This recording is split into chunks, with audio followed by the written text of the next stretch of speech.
If you wanted to insert several rows in Excel, you could click on here and click insert. You could click again and insert, and slowly your life would be ebbing away.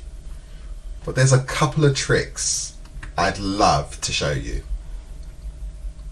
I'm now just going to swipe across a few columns.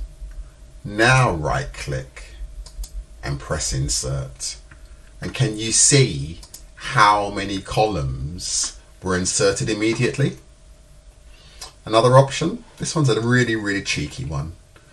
Right click, insert one column, and every time you press the F4 button, it will repeat what you just did.